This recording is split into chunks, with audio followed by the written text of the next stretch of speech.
네, 627 대출 규제의 약발이 조금 떨어지면서 집값을 확실하게 안정시킬 수 있는 공급 대책이 절실하다는 주장이 많았죠. 정부가 응답을 했습니다.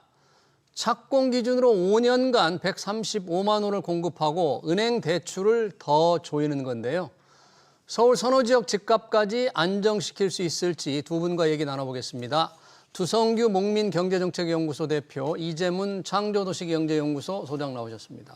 어서 오십시오. 안녕하세요. 반갑습니다.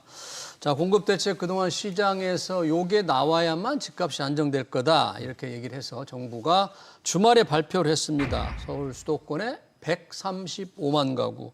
뭐 내용이 워낙 많은데 이재문 소장님 조금 발표된 내용 핵심적인 요지를 좀 우선 간단하게 좀 설명해 주실까요? 일단 아까 좀 전에 말씀하신 대로 서울에 135만 가구를 공급하겠다. 그러니까 매년 신도시급 규모의 한 27만 호 정도를 공급해서 공급을 좀 안정시키겠다라는 게 주요 골자인 것 같습니다. 예. 그를 위해서 LH공사가 이제 시행사가 되고 그 다음에 이제 일반 건설사들이 이제 시공사가 돼서 어떤 주택의 질을 제고하는 방안으로 좀 검토하겠다.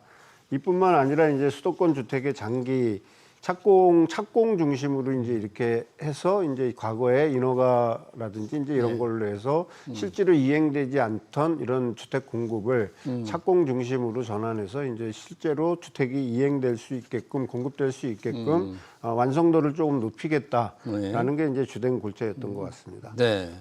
방금 말씀하신 것 중에 이제 공급 대책 목표가 135만 가구인데 착공 중심이다.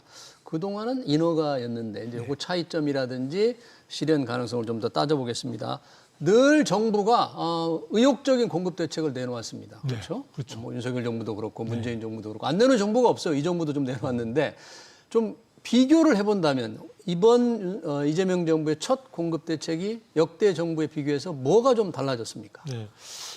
전체적으로 이 전체 공급 부분에 이제 시장에 수요가 있다는 부분은 인식을 하고 있는 것 같은데 이 부분에서 공급 부분에 대한 중심 어떤 핵심 주체가 과연 누가 되느냐 하는 부분에서 이제 LH가 주도적으로 이끌고 가는 것으로 되어 있고 이게 이제 지난주에 또 공교롭게도 국토부에서 2026년 예산안을 발표를 하면서 그 속에도 충분히 이 공급과 관련된 그러한 계획들이 담겨져 있는데 그것을 보게 되면 이제 LH가 지금까지 토지 매각 등을 통해서 일정한 한 뭐 5년간 뭐 85억을 수익을 얻었다 그런 평가들도 있긴 하지만 어쨌든 그것을 통해서 수익을 얻었던 부분들을 포기를 하고 실제적으로 이제 직접적인 시행자가 돼가지고 이 그 공공에 필요한 부분들의 공급을 갖다가 주도적으로 이끌어 간다는 건데요.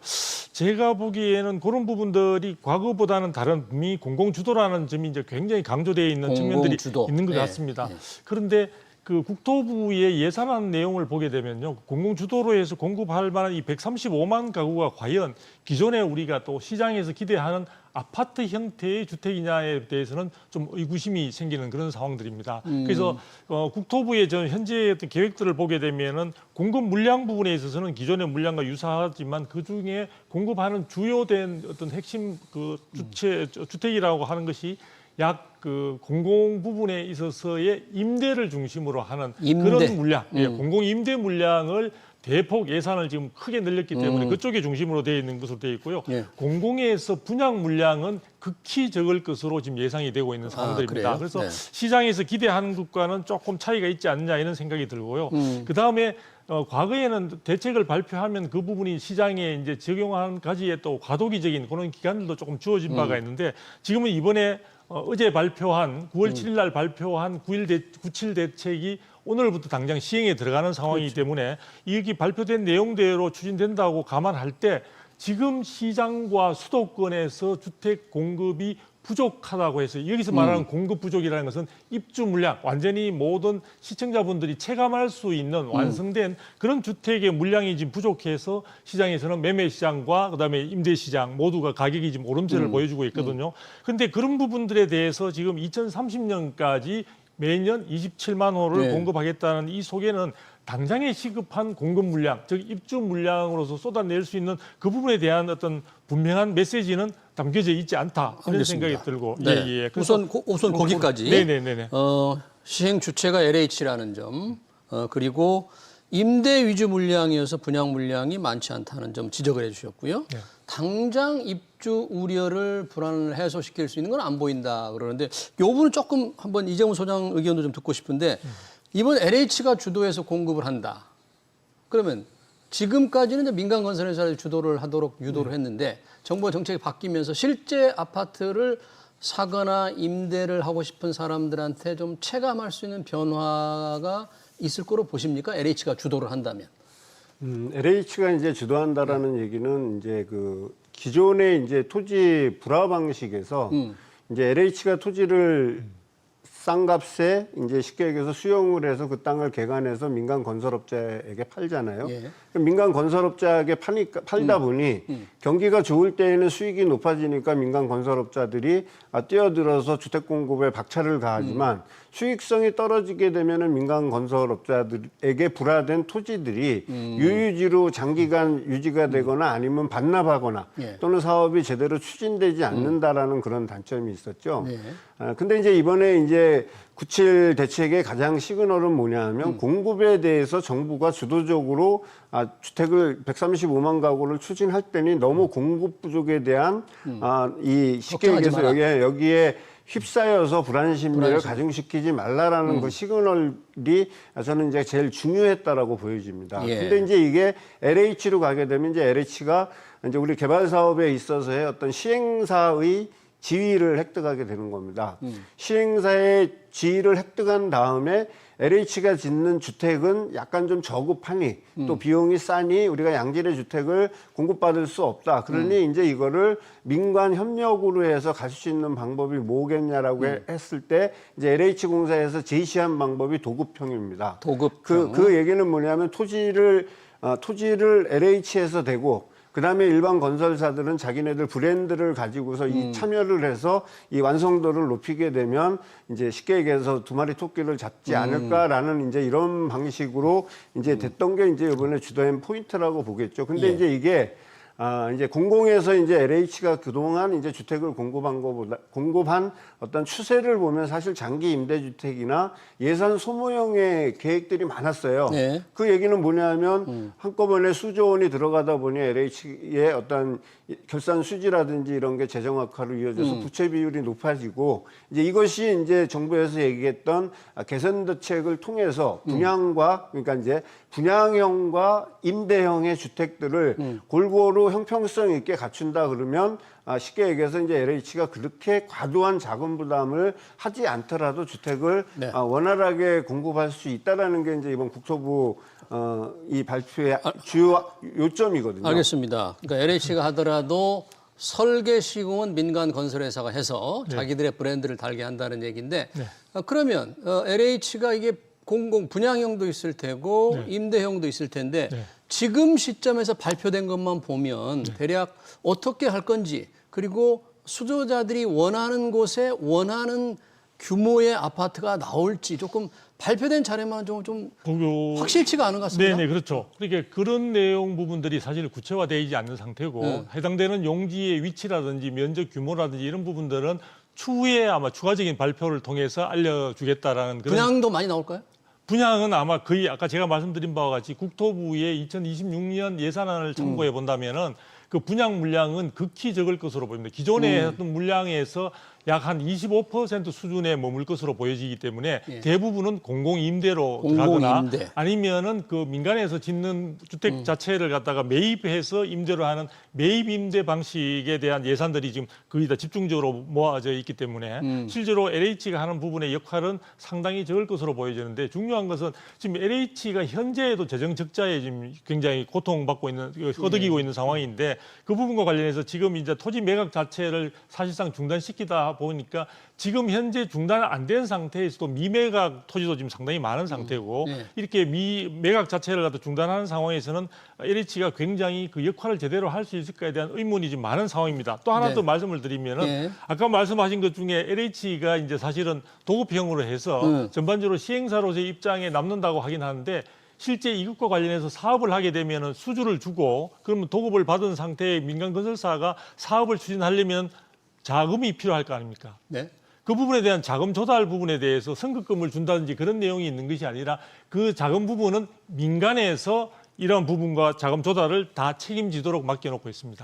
그러니까 LH는 결과적으로 시행자로서의 명칭만 가지고 나중에 결과를 자금 조달을 통해서 민간에서 충분히 그걸 해서 나중에 분양을 하든지 아니면 임대를 주든지 해서 완성되는 그 단계까지가 대부분 민간에서 책임을 지고 가져가는 상황이기 때문에 저는 생각할 때 민간 브랜드를 이용해 준다고 하는 그 부분을 보더라도 LH가 만든 주택에 대해서 시중에서는 상당히 거부 반응도 많은 상태인데 과연 이러한 부분들의 LH가 발주한 현장이다라는 것을 감안한다면은 과연 민간 건설사가 이 부분에 대한 분양이든 임대든 이런 부분에 대해서 자신감을 가질 수 있을까? 그리고 얼마만큼 시장에 소화될 수 있을까 하는 부분에서 의구심이 나기 때문에 건설사들의 참여가 지금 적극적이고 자발적인 참여를 기대하기가 쉽지 않을 것 같다는 생각이 듭니다. 설계 시공을 건설사들이 하는데 건설사들로서는 LH가 분양가를 뭐 통제를 한다 그럴 때 수익성이 별로 안 나면 뭔가 이게 짓는 게 제대로 못 지을 수도 있다. 뭐 그런 약간의 우려입니까? 네, 그렇죠. 네.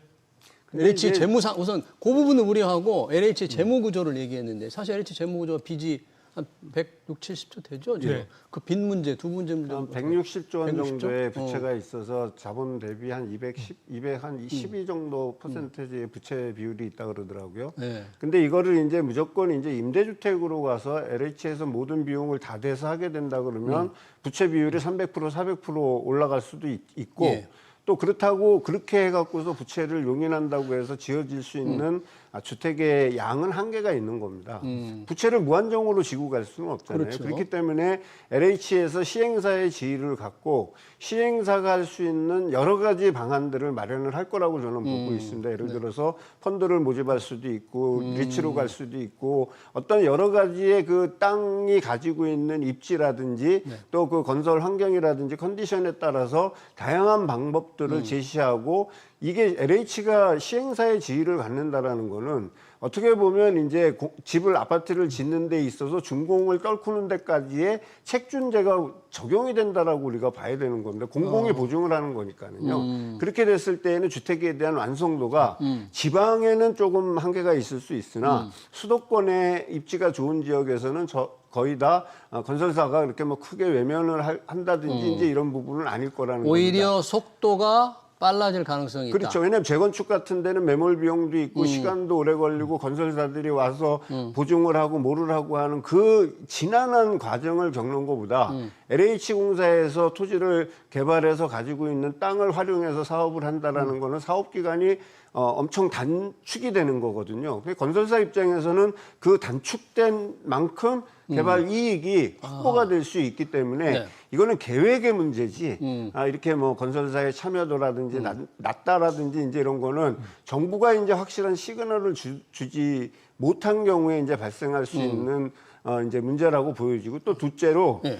이 LH공사가 이 집을 짓는다 그래서 지금 135만 원 전체를 다 짓는 건 그런 건 물론 아니거든요. 아니겠죠. 다양한 당연히. 방식의 예. 주택 개발 방식이 들어오는데 그 중에서 이제 LH공사가 시행사의 지위에서 공급할 수 있는 주택의 양은 제가 봤을 때 LH의 지금 재정 여력이라든지 이런 거로 봤을 때는 5만 호에서 10만 원 정도의 한계가 있을 거라고 보여지기 때문에 그러니까 우리가 너무 이걸 우려를 많이 하게 되면 주택이 순기능으로 공급된다라는 것 자체를 잘라버릴 수 있다라는 거죠. 알겠습니다. 그런 부분에서는 좀 긍정적인 모습이 있겠다라고 생각합니다. 아까 두성규 박사님 당장 입주 물량이 부족한 걸 해결하기는 조금 역부족이다 그러는데 네. 부동산 공급 부족은 입주 물량은 당장 근본적으로 당장 부족하면 해결할 수는 없잖아요. 없죠. 집을 바로 네네, 지을 수 있는데 네네, 그 부분을 아쉬운 게 아니라 현실적으로 불가능한 거 아닙니까? 입주 물량은 불가능- 내년에 예를 들어 입주 물량 부족한데 그걸 어떻게 해결하겠어요? 예, 그러니까 그 부분에 대한 시선을 돌리기 위한 것인지 LH가 지금 말씀하신 대로 공공택지를 민간 건설사에 판매하는 대신에 직접 이제 시행자가 돼가지고 공급하겠다는 물량이 5년간 6만 가구 정도로 지금 나오고 있습니다. 발표가. 5년간 6만 가구. 예. 예. 그러면 실제 전체 5만 가구. 5만 가구 중에서 공공에서 할 수 있는 부분의 물량은 극히 제한적이기 때문에 결과적으로 이 역할을 해낼 수 있는 것은 민간의 건설사나 민간에 있어서 공급에 의존할 수밖에 없는 상황인데 지금 이번 대책 자체가 지금 조금 전에 말씀드린 대로 현재 당장에 필요한 물량 부족 부분에 대한 2026년부터 지금 서울만 하더라도 상당히 많은 물량들이 지금 부족할 것으로 예상이 되고 그 부분이 길어지면 28년까지도 지속이 될 수 있다는 그런 우려가 나오고 있는 상황에서 그 부분을 해결할 수 있는 어떤 시사점이나 이런 부분들은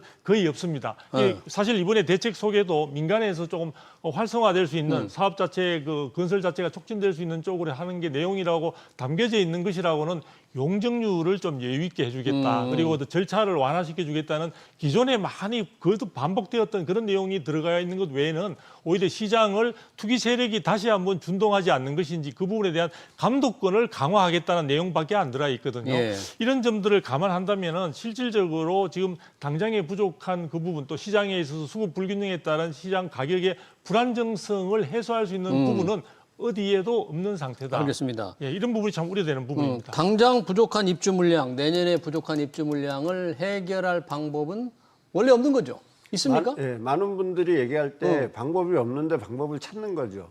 그래서 많은 뭐 정치인들도 얘기하고 정책 당국자들도 없잖아요. 얘기하지만 우리가 아파트를 빵처럼 찍어낼 수 있다면 얼마나 좋겠습니까? 근데 어차피 빵처럼 찍어낼 수 없기 때문에 모든 국민들이 다 아시다시피 2026년, 2027년에는 수도권의 공급 물량이 상당히 부족하다. 제한적으로 줄어들 것이다. 입주 줄어들었을 때 이번 정책이 거기에 대안이 될 수 있느냐? 제가 봤을 때는 아니거든요. 그 대안은 안 된다. 네, 왜 입주 물량 그러냐면 이번 정책을 발표하는데 지금 빵처럼 치울 수 그동안 없으니까. 나왔던 부동산 정책은 다 모아놓은 그래서 진짜 쥐어짜기를 해서 어느 분이 뭐 이건 비아냥거린 건지 뭔지는 모르겠습니다만 정부가 연끌을 했다라고 얘기하지 않습니까? 정부가 연끌을 했다. 채라도 끌어들이기 위해서 참 엄청나게 고군분투를 했습니다. 자, 이렇게 고군분투를 했을 때 우리가 정책 판단을 놓고 이제 이렇게 토론을 하는 과정에서 보면 그 다음은 어떻게 되지잖아요.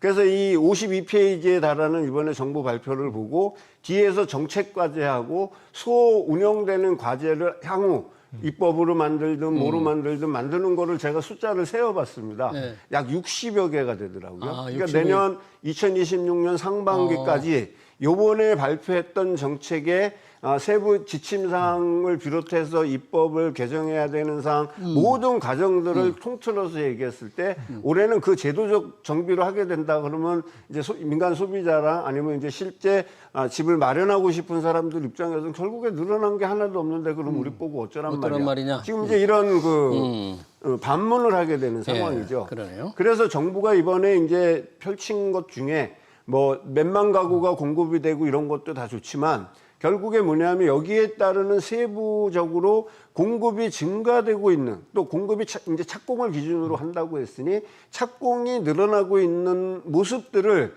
직접 체험하지 않게 해야 된다라면 주택 가격은 또다시 준동될 수밖에 없기 때문에 되게 중요한 저는 과도기적인 상황이라고 지금 보고 있거든요. 그래서 제가 이번에 하나만 첨가를 해드리면 그 대안이 없는 상태지 않습니까? 네. 그래서 기존에 있어서는 실질적으로 준공된 어떤 물량 확보가 어렵기 때문에 이제 기존 어떤 거래 시장에서 기존 주택들이 이미 기축들 이미 지어진 그 물량들이 시장에 좀 쏟아낼 수 있도록 제도적으로 세제를 낮춘다든지 문턱을 낮춰서 이미 있는 주택들을. 그 부분을 시장에 좀 풀어놓을 수 있는 상황이 되면 어느 정도 충격을 완화하면서 그 시간을 벌어서 충분히 새로운 공급을 가는 쪽으로 이제 하는 그런 쪽을 이야기하고 있는데요.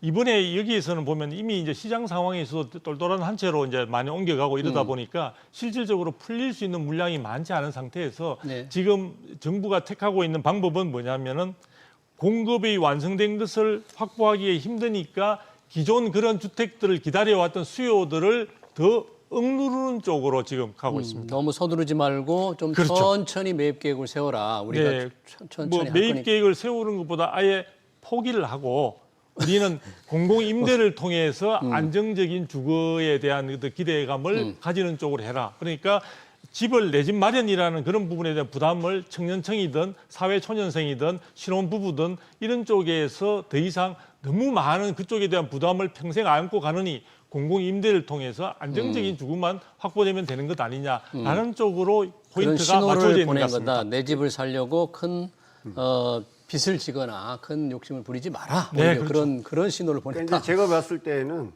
그 뭐 공공이 꼭 임대주택만 짓는 건 아니잖아요. 공공 분양주택도 지을 거고 앞으로 이제 그것이 비율이 어느 정도 나올지는 국토부 장관이 시장의 상황을 따라서 이제 안분을 하겠다라고 얘기를 했기 때문에 우리가 이제 그 워딩은 믿고 예. 자, 그다음에 이제 이번에 나온 대책 중에 두 가지 포인트는 수요 억제와 공급 확대거든요. 제가 수요 억제도 잠깐 좀 얘기를 해보고 예. 싶은데 지금 수요 억제책으로 나온 게 규제 지역 LTV 40%, 전세 대출 보증안도 2억. 요거는 지금 어떻게 전체 시장에 어느 정도 영향을 줄 것 같아요, 수요? 지금 이제 원래 이제 규제 지역은 강남 4구하고 쉽게 얘기해서 용산구지 않습니까? 네, 네. 이제 거기는 그 LTV를 50에서 40으로 줄였다 그래서 제가 봤을 때는 아무 의미가 없죠. 그쪽에는 어차피 네. 못 받는 거잖아요. 근데 만약에 응.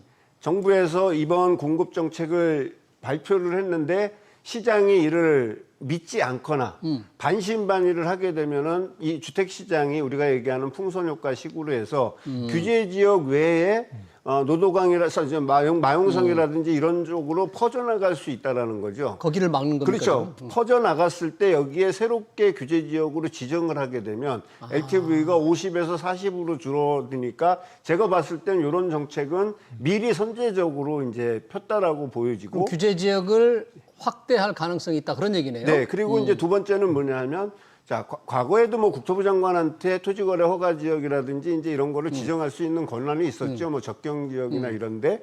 근데 이제 이번에 주택 공급을 정책을 발표하면서 굳이 국토부 장관이 필요에 의하면 토지거래 허가 제도로 묶을 수 있다라는 얘기는 제가 봤을 땐 내년 저희 6월에 지자체 선거가 있지 않습니까? 네, 네. 그렇게 된다 그러면 이 지자체에서 표를 인식해서 쉽게 얘기해서 중앙정부의 정책이 지방정부에 쉽게 얘기해서 이렇게 당이 다르게 되면 안 이제 먹힐 수 그게 있다. 안 예를 먹힐 수 들면 뭐 있잖아요. 서울에서 예. 국토부 장관은 좀 더 하고 싶은데 그렇죠. 오세훈 시장이 반대해도 예. 이제 할 수 있게 만든 거죠. 그렇죠. 그게 이제 그런 거죠. 타이밍이라는 거죠. 그러니까 주택시장이라는 게 겪어봤지만 타이밍을 놓치게 되면 그 다음에 불을 끄기는 너무 이제 모든 이 비용이 너무 확대가 되니까 이제 그런 거를 감안해서 네. 수요 억제책을 그렇게 지금 이제 쉽게 얘기해서 예고적으로 이제 저는 하지 않았나 생각하고 그래요? 공급 확대 측면은 공공을 한번 믿어봐라. 그러니까 공공에서 어떻게 하겠다는데 이제 네. 그거는 이제 소비자들의 어떤 니즈니까 저희가 뭐 그거를 단적으로 얘기할 수는 없잖아요. 알겠습니다.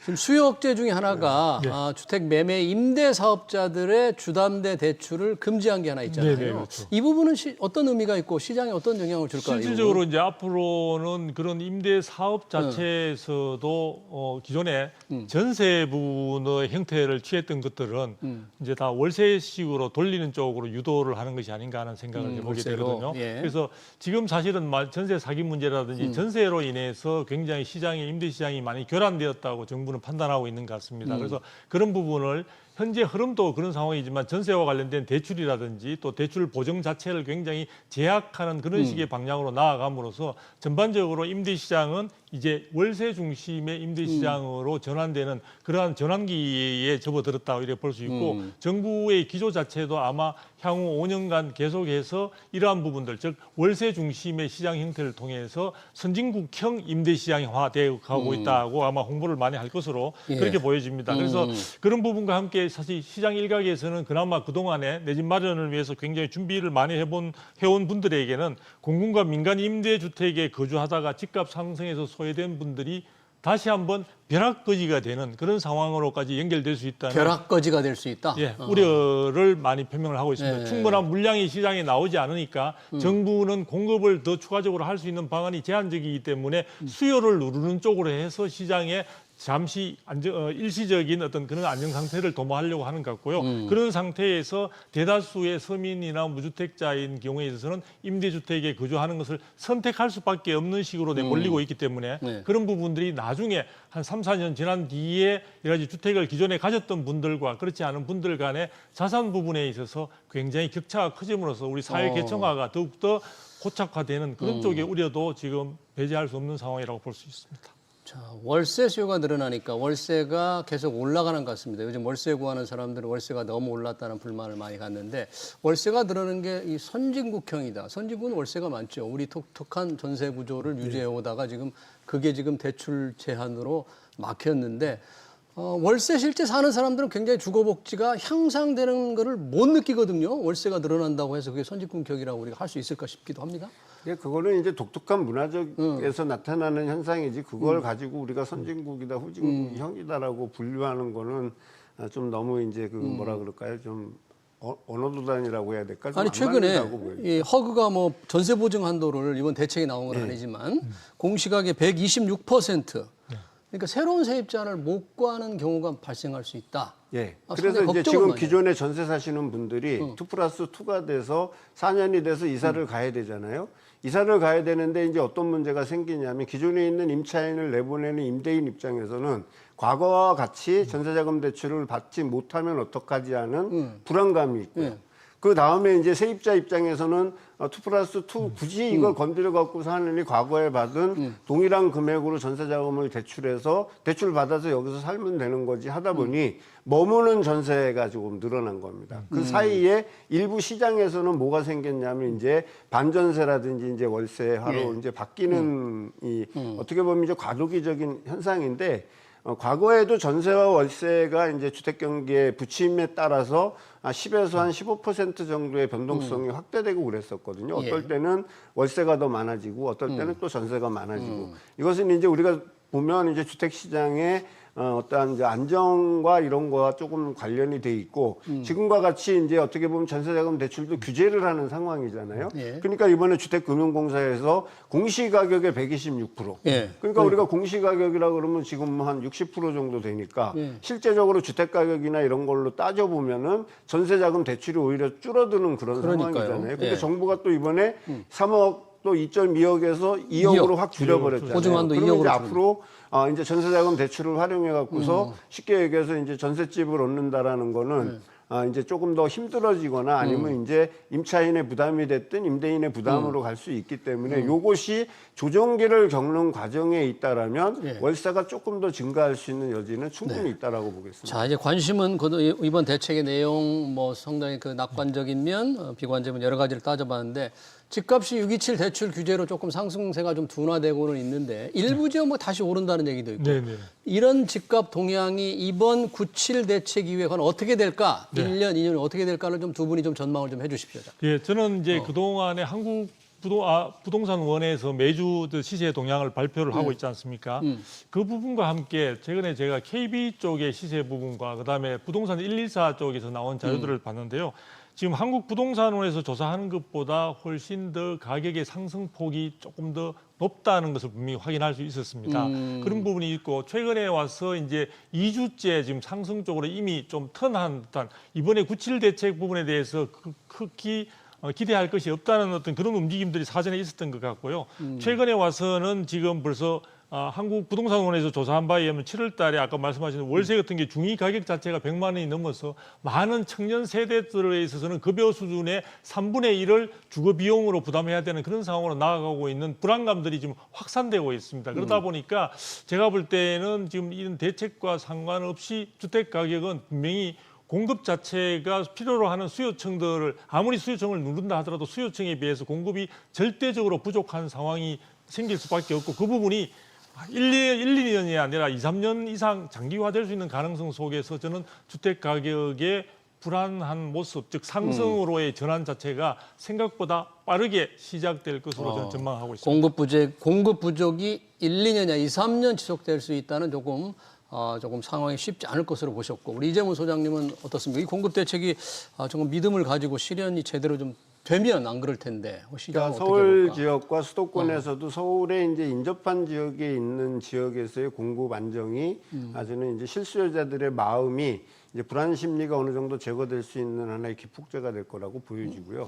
우리가 사실 6.27 대책 이후에도 주택 가격이 마이너스 된 적은 거의 없거든요. 다 0.08이나 보합을 하고 하다 보니 2024년에는 전체적으로 1년간 상승률이 4.6%였다라면 현재까지 우리 주택 가격 특히 서울 지역의 주택 가격은 10.8% 10.08%로 상승을 했기 때문에 어쨌든 작년에 비해서 주택 가격이 2배 정도 올라갔다라고 보여지는 상승률이, 겁니다. 예. 그러니까 지역에 따라서 조금 차이는 있겠지만 이것이 바로 지금 이제 실수요자들한테 가장 크게 와닿는 불안 심리거든요. 예. 그런데다가 마용성이라든지 이제 이런 지역에서도 다 10%가 넘게 상승을 하다 보니 결국에 이 실수요자들의 마음을 조금 안정시키는 거는 공급이 확실하게 가이드가 되고 그 체험, 가이드가 된 느낄 수 거에 있게 그렇죠. 분명하게 뭘 보여줘야 예. 되겠네요. 빨리. 그게 만들어지지 않는다 그러면 네. 앞으로도 주택 매매 시장은 특히 서울은 계속 불안정하게 갈 수밖에 없다라고 이렇게 말씀드립니다. 알겠습니다. 97 부동산 공급 대책 관련 토론 여기서 마치도록 하겠습니다. 지금까지 두성규 목민경제정책연구소 대표, 이재문 창조도시경제연구소 소장이었습니다. 두 분 고맙습니다. 감사합니다.